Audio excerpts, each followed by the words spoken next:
시청자 여러분 안녕하십니까? 2025년 8월 18일 배승의 뉴스 배송 시작합니다.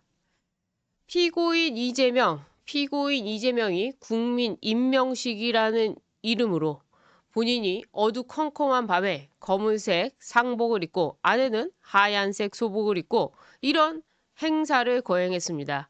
제가 저 행사를 보면서 저 두 사람의 앞날을 보는 것과 같다. 왜 죽음을 상징하는 저 시커먼 어두컴컴한 밤에 저런 임명식을 하느냐? 세계 각국의 정상들은 앞날이 환하게 밝게 그리고 찬란하게 빛나기 위해서 가장 따뜻하고 밝고 깨끗한 날에 하기 마련인데 피고인 이재명은 왜 검은색 어두컴컴한 저런 곳에서 하느냐? 이건 마치 장례식 분위기 같다. 그리고 저들의 미래를 보는 것 같다. 라고 말씀을 드렸는데요. 진짜로 저들의 미래가 그렇게 어둡고 컴컴하게 나오고 있습니다. 이건 제가 그런 느낌을 받았다고 했는데 객관적인 증거로 나와서 오늘 뉴스로 전해드리려고 합니다. 그리고 그 두 사람의 앞날이 더더욱이나 더 어두워질 것 같습니다. 이재명을 지지했던 노조들도요, 일자리를 잃을 것 같다는 생각이 드는데 어떤 소식이 있는지 하나씩 살펴보겠습니다. 먼저 이재명에 대한 지지율입니다. 지지율 또 하락했습니다. 이재명 취임 이후 최저치를 기록하고 있는데요. 이게 리얼미터가 계속해서 조사한 결과를 발표하고 있는데 사실 리얼미터는 정치적으로 편향적이라는 거 여러분 다 아시죠? 왜냐하면 이 리얼미터 회사를 운영하는 이택수 대표가 김어준 방송에 나와서 굉장히 서슴없이 정치적 발언을 이어가고 있습니다. 그리고 애초에 김어준과 이택수는 중학교 동창생이라고 알려져 있는데요.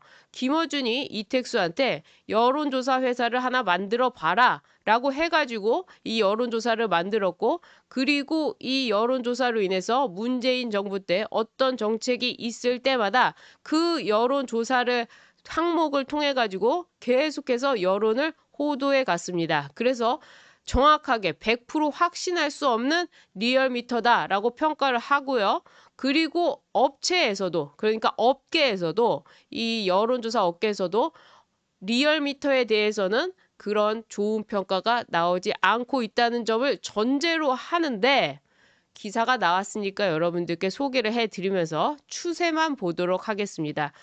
리얼미터가 조사한 결과 리얼미터가 에너지경제신문 의뢰로 지난 11일부터 14일까지 전국의 18세 이상 유권자 2,003명을 대상으로 한 피고인 이재명에 대한 국정수행 평가가 전주 대비 무려 5.4%포인트나 떨어진 51.1%로 나타났습니다. 이거는요, 전주 대비 굉장히 떨어졌다. 그리고 그 전주 대비로 보면은 12%나 떨어졌다. 애초에 이 여론조사 50%를 넘는 여론조사 자체가 문제가 아니었느냐?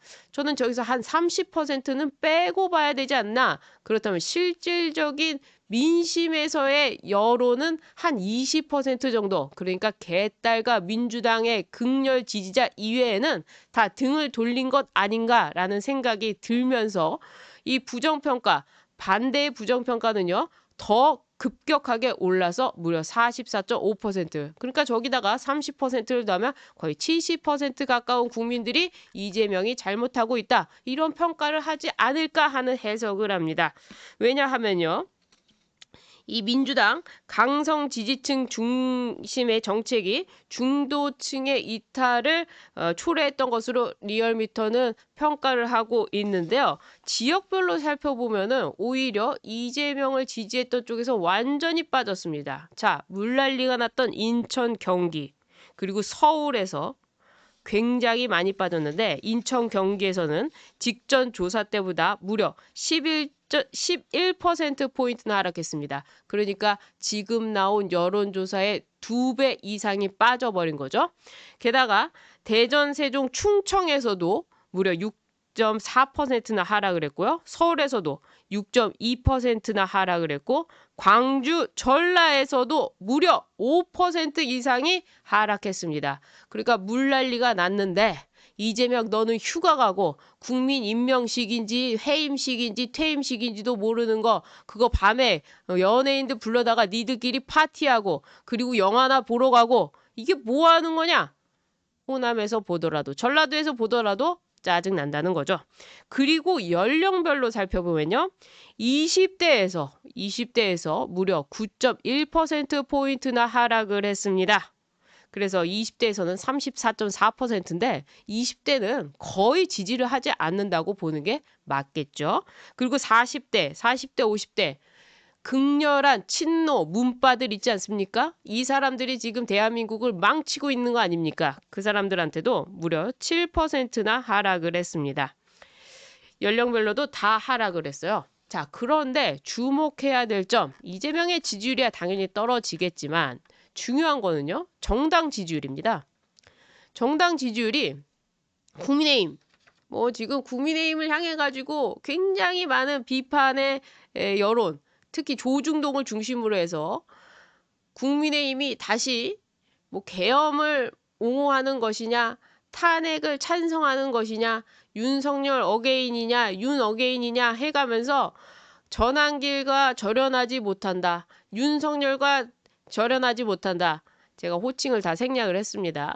절연하지 못한다 하면서 비판하고 여기는 내란 세력에 동조하고 있다. 게다가 경제 전문가라는 윤희숙은 알지도 못하면서 윤석열 대통령과 절연하지 못하니까 이래서 국민의힘이 사과를 해야 되는데 사과를 못하고 있다. 이런 얘기 하는데 그런데 이 여론조사에서 리얼미터 여론조사에서 국민의힘과 민주당이 오차범위 내로 붙었습니다.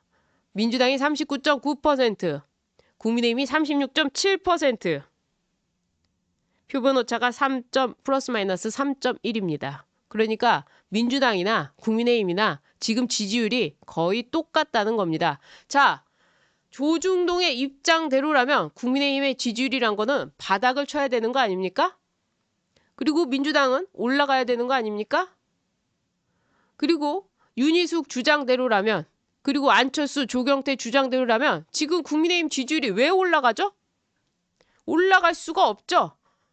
전한길 대표가 와서 전당대회를 망치고 윤석열 어게인을 외치고 부정선거 외치고 이러고 있는데 지지율이 왜 올라갔습니까? 조경태, 안철수 대답해 보세요. 결국에는요.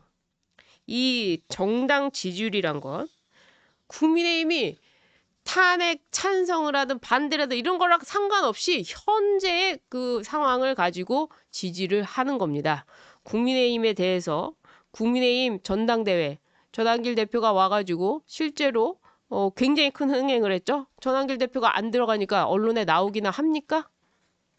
그리고 이 특사 비판을 통한 이 대여 공세 그리고 이 압수수색 등에 반발한 국민의힘 이런 것들을 통해 가지고 국민의힘이 대여 투쟁을 하는 데 있어서 싸우는 것 그것 때문에 국민의힘 지지층이 결집하고 있다. 그래서 국민의힘 지지율이 올라가고 있다. 이게 리얼미터의 해석입니다. 자, 그러니까 내부에서 백날 싸워봤자 소용이 없다는 것 안철수, 조경태 제발 알아야 될 것 같아요. 거기다 한동훈까지도 알아야 되지 않을까요? 한동훈은 정치 경험도 없으니까 더더욱이나 겸손하게 배우면서 공부를 해야 되겠죠. 그럼에도 불구하고 좋은 자리만 먼저 가다 보니까 왕자가 된 것 같아가지고 이렇게 저렇게 훈수를 두는데 그것을 보고 있는 국민들은 더욱 한심하다고 생각하고 있을 겁니다. 어쨌거나 이 이재명의 앞날에 대해서 제가 쭉 설명을 드렸었는데 이 어두컴컴한 이 퇴임식인지 해임식인지 아니면 장례식이었는지 이런 분위기 속 이 분위기가 계속될 것 같다라는 말씀을 드리고자 하는데 왜냐? 이 물난리 속에서도 어제 영화를 보러 갔습니다. 거기에는 무개념 좌파 연예인들 조진웅도 함께 했더군요.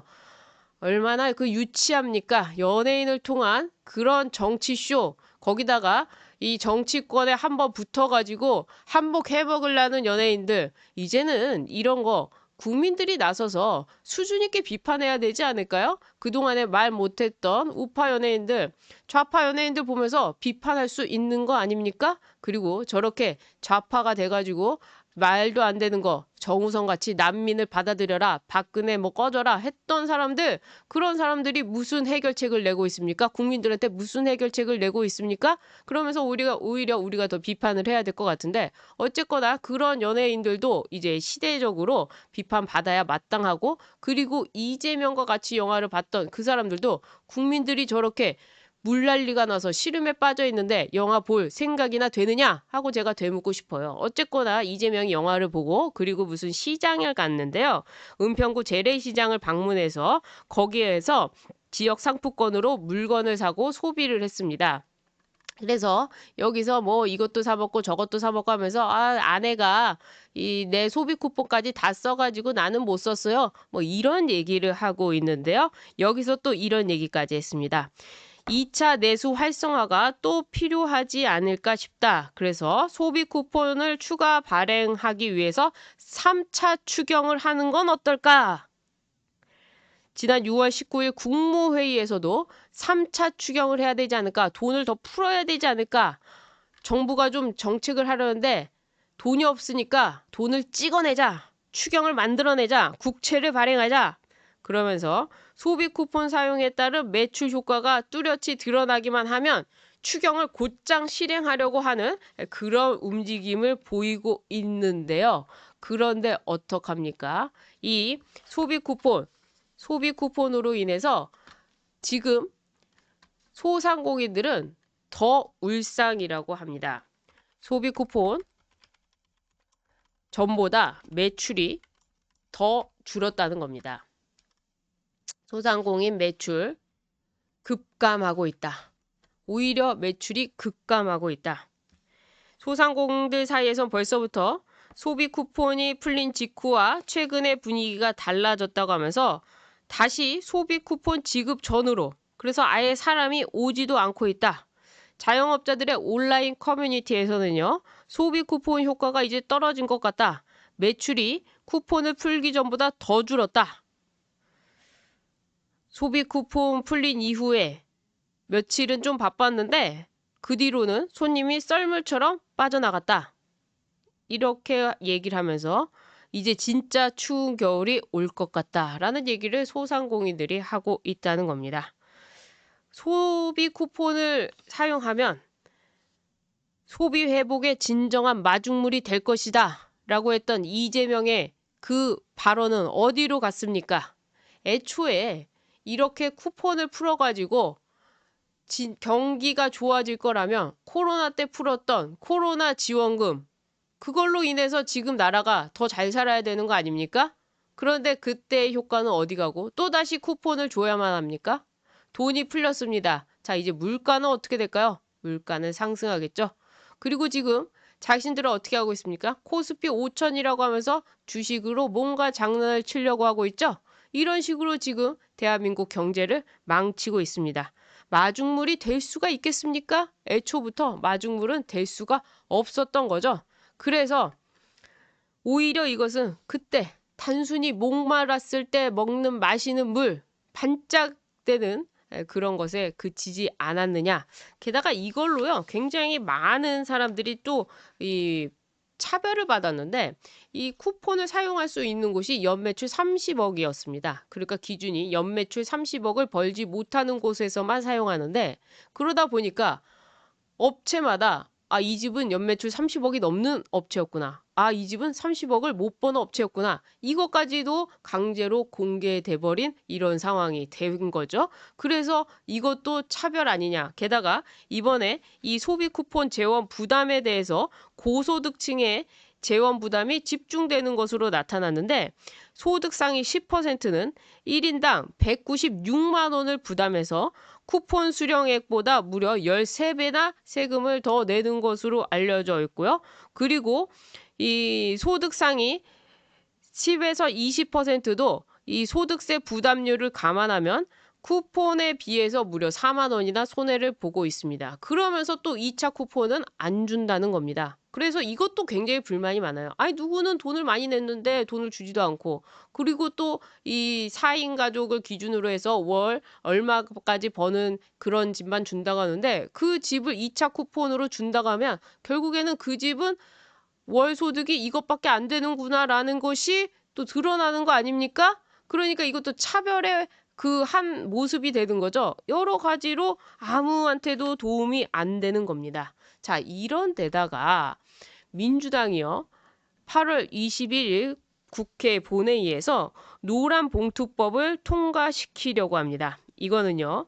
노동쟁의 범위가 확대되고요. 그러니까 파업의 범위가 확대된다는 것이고 손해배상 청구 제한 요건이 명확해지면서 그리고 손해배상 청구 시 책임을 지지 않게끔 하는 범위가 훨씬 더 넓어졌습니다. 그래서 사용자 입장에서는 아무것도 할 수가 없고요. 또 사용자한테 원청으로서 그러니까 우리는 건설업에서 이 GS건설 무슨 현대건설 이런 건설업은 직접 공사를 할 수가 없습니다. 하도급을 주게 되어 있습니다. 이게 법입니다. 자, 그래서 하도급을 줘야 되는데 하도급을 주면 그 하도급의 하도급 내려가지 않습니까? 이 사람들이 원청, 뭐 GS나 뭐 현대나 이런 데다가 손해배상 청구하라는 겁니다. 법으로 이 사람들이 지을 수도 없는데 하도급을 줄 수밖에 없는데 도급을 줄 수밖에 없는데 도급을 주라고 해놓고 실제로 도급 계약을 한 사람이 아니라 대기업한테 손해배상 청구를 하라는 이런 식의 말도 안 되는 법안을 지금 만들어내고 있는 겁니다. 그래서 외국계 기업들도 뭐라고 하고 있느냐. 주한 유럽 상공회의소는 이렇게 기업인을 잠재적인 범죄자로 만들면 우리는 나갈 수밖에 없다. 한국 시장에서 철수할 수밖에 없다. 이렇게 얘기했고요. 미국 상공회의소도요. 올해 에이펙 정상회담을 앞둔 시점에서 한국이 국제사회에 보여줄 메시지와도 충돌하는 거 아니냐. 노동 환경이 유연해야 되는데 이건 뭐 강화한다고 하니까 말도 안 되는 거 아니냐. 라고 비판을 하고 있음에도 불구하고 정부와 여당은 이거를 강행하겠다는 것이고 그리고 고용노동부 장관 뭐 민노총 출신이었나요? 고용노동부 장관은 반드시 노란봉투법은 해야 된다. 이렇게 나오고 있는데 자, 그에 대한 하나의 예를 들어보겠습니다. 이번에 금호타이어에 대한 건데요. 금호타이어가 한번 광주에서 화재가 났습니다. 5월에 광주 이 공장에서 화재가 났는데 금호타이어는 어떤 결정을 내렸느냐. 그 화재와 관련해서 광주 공장을 다시 짓는 게 아니라 다른 곳으로 옮겨버리자 해가지고 한평으로 공장을 새로 옮겼습니다. 자, 여기서 사측이 어떻게 이거를 해결하느냐. 자, 이 기회에 한평 공장, 국내 공장은 이 연간 생산률을 70% 정도 줄이고 그리고 줄어든 이 규모만큼 유럽으로 가서 유럽에서 생산하자. 그래서 거기서 유럽에 신공장을 만들어가지고 거기서 생산하자. 이렇게 생각을 해서 발표를 한 겁니다. 그러니까 이 금호타이어 노조가 난리가 난 겁니다. 아니 공장이 불탔으면 공장을 다시 만들어주고 우리의 일자리를 주고 우리한테 돈을 주고 해야지 왜 그것을 가지고 유럽으로 가느냐 이건 일자리를 없애겠다는 거 아니냐 하면서 서울 본사까지 와가지고 충돌을 했습니다. 그런데 여러분이 생각해 보십시오. 이 노조 리스크 이번에도요. 이 금호타이어 노조가 얼마나 생떼를 쓴 겁니까? 그래서 광주 공장 불탄 김에 다른 데로 옮기고 그런 김에 유럽으로 가자. 대한민국에서 노란봉투법까지 통과되고 그리고 이제 관세도 올라가는데 여기서 만들면 뭐하냐. 이렇게 돼버린 겁니다. 그래서 노동계와 기업 간의 갈등이 결국에는 국내 일자리 감소로 이어지게 된 겁니다. 기업은 생존을 위해 해외 진출을 모색하고 있고요. 노조는 자신들의 일자리를 지키기 위해서 파업을 하고 투쟁을 하고 있는데 결과적으로 기업들은 조용히 국내를 탈출하게 되는 것이죠. 그래서 이게 지금 굉장히 큰 문제로 나오게 되었고요. 금호타이어는 그래서 유럽으로 아마 이전을 할 것 같습니다. 잘 노사가 해결을 했으면 거기에서 있을 건데 뭐 노조만을 위한다고 법을 만들고 그리고 사용자를 악의 축으로 만드는 법을 만드니까 이렇게 돼버린 거죠. 자, 여기에 현대제철도 있습니다. 현대제철은요. 지난 3월 달에 직장 폐쇄까지 했습니다. 직장 폐쇄를 단행한 것은요. 노사 분규 때문인데요.